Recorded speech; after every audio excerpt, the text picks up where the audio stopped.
The clock is ticking for Governor Jan Brewer. With a deadline of Saturday to act on the illegal immigration bill, the issue's become just about all anyone can talk about in Arizona and across the country.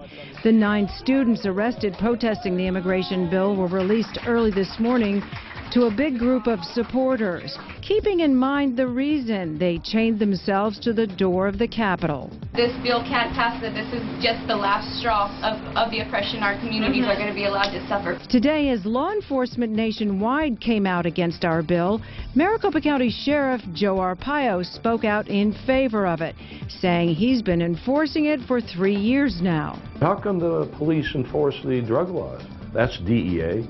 The gun laws, that's ATF. Smuggling, that's customs. So why can't he just enforce the other federal law, which is immigration? The governor, obviously with a tough decision to make, and one that it seems has already divided our community. Good evening, Arizona. I'm Patty Kirkpatrick. The controversial illegal immigration bill isn't even law yet. But one Valley couple says that didn't matter. The man claims he was targeted for his race and forced to provide his birth certificate. Here's Kirsten Joyce with the story. Kirsten? Good evening, Patty. The husband is a commercial truck driver. He was pulled over this morning, as he says, at Val Vista and the 202 at a weight scale check stop. He was then asked to show his documents. He handed over his commercial vehicle's driver's license and provided a social security number. But apparently, according to him, that wasn't enough. And then he came back and he said, well, I need your birth certificate. And I said, it's in my house. And that's when Abdon says officers handcuffed him, placing him in a van, transporting him here to the Immigration and Customs Enforcement building in Phoenix off Central Avenue. I can't even imagine what he felt being put in a vehicle and people watching, like he was some type of criminal. His wife Jackie says she was contacted and told to retrieve Abdon's birth certificate.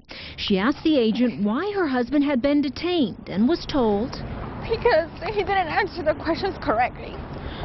He stated that, you know, his mother is in Mexico currently, that's where she lives, and I asked him, you know, is it a crime for his mother to be in Mexico?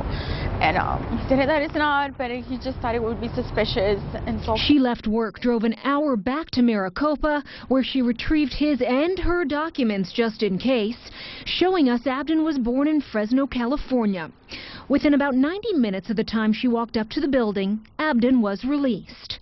Relieved to be out of that building, the two of them still remain baffled at the encounter. I don't think it's correct if I have to take my birth certificate with me all the times.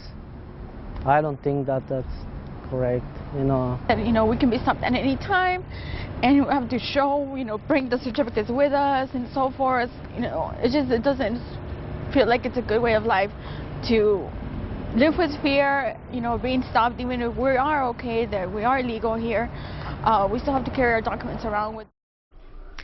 And we did place several calls to Immigration Customs Enforcement today to verify why Abdon was detained. The agency did call us back late this afternoon and is looking into the incident. We do hope to have its response tonight at 5:30. I'm Kirsten Joyce for 3 TV.